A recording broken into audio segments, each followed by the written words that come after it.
Welcome to the Three Martini Lunch. Grab a stool next to Greg Corombos of Radio America and Jim Garrity of National Review. Three Martinis coming up. What is happening? Happy Tuesday. Chad Benson in for our buddy Greg Corombos on the Three Martini Lunch. Jim Garrity from National Review, as always, here. And, you know, we give you the good, the bad, sometimes the crazy, the wacky.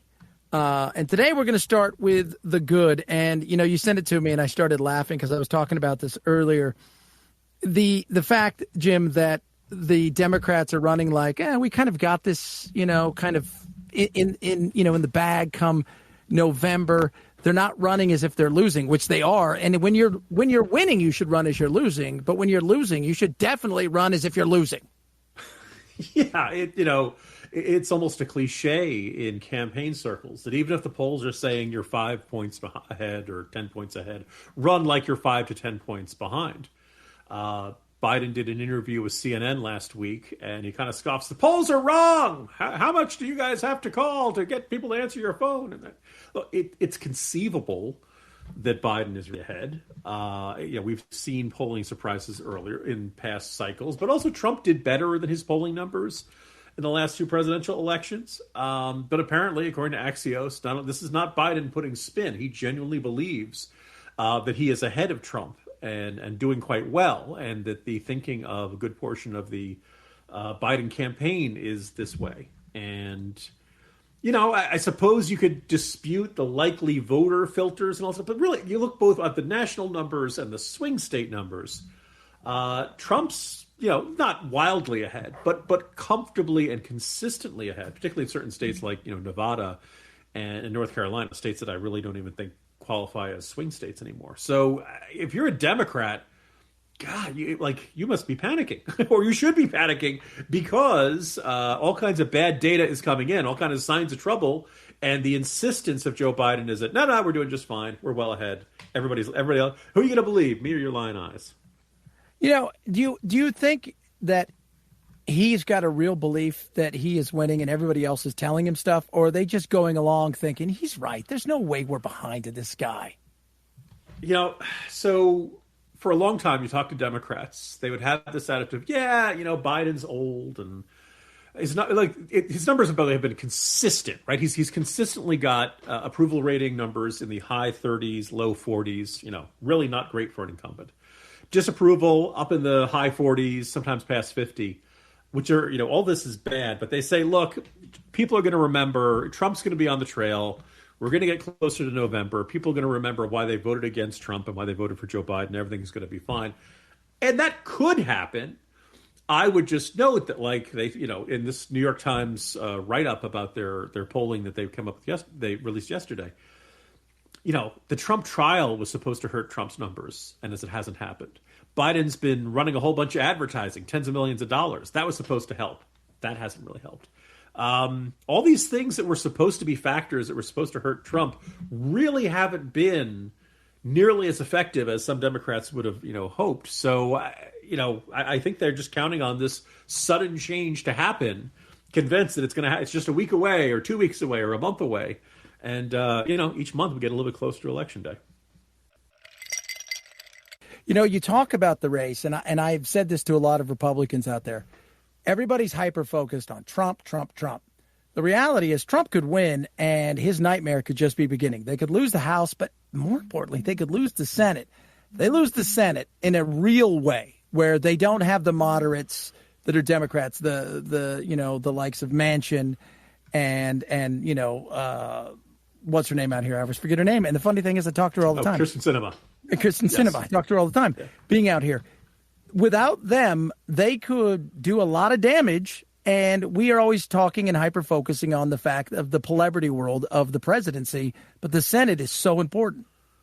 I was going to say, this comes from my double colleague, Ramesh Ponnuru, works at both National Review and The Washington Post, and his latest post column really makes this eye-opening warning to Republicans that, there's no, as much as we talked about in that last martini, there's no guarantee that Trump wins in November. The Democrats currently have a small majority in the Senate. A lot of people think Republicans will pick up the Senate. The map looks pretty favorable to them, but very few of these states look like guaranteed pickups. And, Republicans have at this point, 1-seat majority in the House, or very one. So it's conceivable you could end up with Biden winning and Democrats having the Senate, and Democrats having the House too. And look, in the end, Kyrsten Sinema and Joe Manchin, they were Democrats most of the time, but they held the line on a bunch of tax increases that a lot of other Democrats wanted. They pared back the spending in the Build Back Better agenda, and they very much were just instrumental in preserving the filibuster. So if the Democrats get the House, the Senate, and the presidency, which to me is the most important thing. Yeah, that all of a sudden, that's the most important thing for me, the filibuster. Because they get rid of the filibuster, it's on. Yeah, it basically effectively creates a 60-vote threshold to do anything big and controversial and sufficiently opposed by the opposition party. Again, there's very little reason to think that none of the Democrats who are on the ballot in the Senate are likely to be Manchin or Sinema-esque rebels who are willing to withstand party orthodoxy like that. There are consistently been rumors that there were other senators who also didn't want to get rid of the filibuster but didn't want to say so publicly. Well, we may very well be coming up to put up or shut up time, because if they really do, they can't hide behind Kyrsten Sinema and Joe Manchin for much longer. And it's conceivable you could end up with a very progressive trifecta there and really making sweeping changes. And that's definitely, for your conservative, that's an exceptionally bad martini.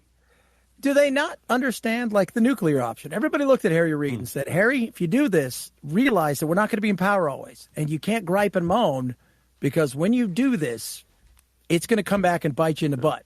And do they not understand that? I believe it was Amy Klobuchar who at one point said something like, yeah, that really didn't work out the way we expected, and maybe we want to bring back the filibuster for Supreme Court nominees. Only, I believe she said this during the Trump years. So all of a sudden, like, oh, now that you guys can do this, this is a bad idea. They never learn this. They never see this at the time. They can never see down the road a bit. They very rarely recognize that what's good for the goose is good for the gander, and that things are going to, shake out that badly. When there are no permanent majorities in politics, that inevitably sooner or later the other party will have a good day and win control of those chambers, and all of a sudden those rules are, the party that was in the minority gets to do all the stuff it didn't, it was unable to do for years and years. Indeed.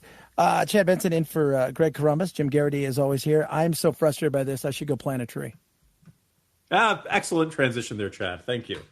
Did you know that Fast Growing Trees is the biggest online nursery in the U.S. with more than 10,000 different kinds of plants and more than 2 million happy customers? They have everything you could possibly want, like fruit trees, palm trees, evergreens, houseplants, and so much more. Whatever you're interested in, they have it for you. You can find that perfect fit for your climate and space. And Fast Growing Trees makes it easy to order online, and your plants will be shipped directly to your door in just 1 or 2 days. And along with their 30-day Alive and Thrive guarantee, they offer free plant consultation forever. Now, Greg grabbed the free offer from Fast Growing Trees when they came along as a sponsor. He raves about the plants. They are still alive, and he says they're very easy to maintain. But even if they weren't easy to maintain, Fast Growing Trees is always there to give you advice and let you know what your plants need. This spring, they have the best deals online, up to half off on select plants and other deals. And listeners to our show get an additional 15% off their first purchase when using the code MARTINI at checkout. That's an additional 15% off at fastgrowingtrees.com using the code MARTINI, MARTINI. But let's face it, America, you should know how to spell martini. Fastgrowingtrees.com, code MARTINI. Offer is valid for a limited time. Terms and conditions may apply.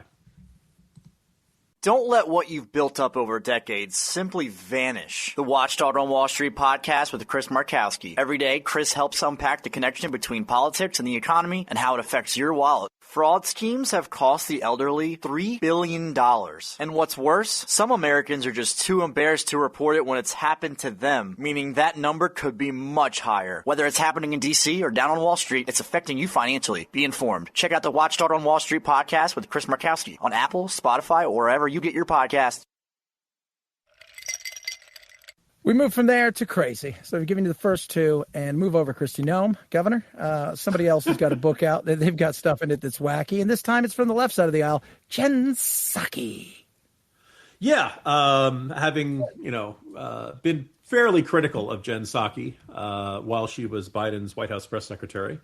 Did an appearance at NBC, got to meet her, but she's a very nice person in real life. I remember saying, you look fairly relaxed. She says, well, there's something about... She's tiny, right? She She looks is. like she's 2 feet tall. I would not say she's more than 2 feet tall, but I would just kind of observe. I said, you seem very relaxed. She's like, well, I don't have to worry about misspeaking and setting the stock market tanking or something like that. Well, I thought it was kind of a funny observation about life as White House press secretary. Well, she has her autobiography coming out very soon. It's entitled Say More. But in this autobiography, in the release text, some people have gotten advance copies. She disputed the claim that President Joe Biden checked his watch at a ceremony for the 13 soldiers who were killed during the pretty disastrous Afghanistan withdrawal in 2021. And she wrote, quote, the president looked at his watch only after the ceremony had ended. Moments later, he and the first lady headed towards their car. Now, unfortunately for Psaki, eyewitness accounts, prior reporting, and photos prove that she's lying. We all saw it. That's one of the reasons this became a controversy. So the idea, this is basically labeled in her book as disinformation. Like they used to say in the horror movies, the disinformation is coming from inside the house. Now, look, I don't want to... the job of a press secretary is to put the best possible face on what the boss is saying and what the boss has done. In this case, though, I don't think you can justify saying it didn't happen when it did happen, and we have photographic evidence. Now, apparently these sections will be removed from previous future versions of the book, kind of like Kristi Noem's meeting with Kim Jong-un that she refuses to say whether it happened. Yeah. By the way, just to let you know, my understanding is that the proofreader for Kristi Noem's autobiography will indeed be held accountable. Noem has asked for a meeting in a gravel pit, and so just be careful. But Jen yeah. Psaki, she may have actually at one time got closer to meeting Kim Jong-un than Kristi Noem. But there is no killing of any animals in Jen Psaki's book. I just want to make sure. As far as we know so far, yes. I've not had a chance to read through it here. And look, I think what we see here is we all, have our side we prefer, or political leaders we prefer. And we want to believe the best things about them, and we don't want to believe the worst things about them. So when, Joe Biden says, I was raised in the black church, and I was arrested trying to see Nelson Mandela, and I used to drive a tractor trailer. No doubt that Jen Psaki and many like her want to believe that that is the truth and that is the case. And either many of these cases are either proven lies, or they are wild exaggerations, or there's simply no record of any of these things happening. I think that the flip side of that also is we don't want to believe certain facts about our preferred political leaders. And in this case, Jen Psaki didn't want to believe it, and she convinced herself that it wasn't true. Now, if she'd gone back and watched the video or looked at photos, she would see Joe Biden looking at his watch, and it just comes across as kind of callous or tone deaf or just insensitive to be looking at your watch at a ceremony for fallen soldiers. So anyway, that's the circumstance there. It's not the biggest story in the world, but I think it just looks bad, and particularly when your jaw. Oh, I'll point out that, also she's got a show on MSNBC. You probably want to avoid lying when you're in situations like that. Yeah, well, they're not going to check you at MSNBC. We know that. He is. I'm in for Greg Corombos, Jim Garrity right there. That's your 3 martini lunch. You're good, you're bad, you're crazy. Follow me at Chad Benson Show. People want to reach out to you, Jim, and follow along all the stuff you do, the Jolt and everything. What do they do? The Morning Jolt can be found at nationalreview.com. I write columns for the Post every week or so, and I can be found on Twitter or X, as Elon insists upon calling it, at Jim Garrity. Always good, man. Always good to be here. Look forward to doing it again tomorrow. See you tomorrow, Chad.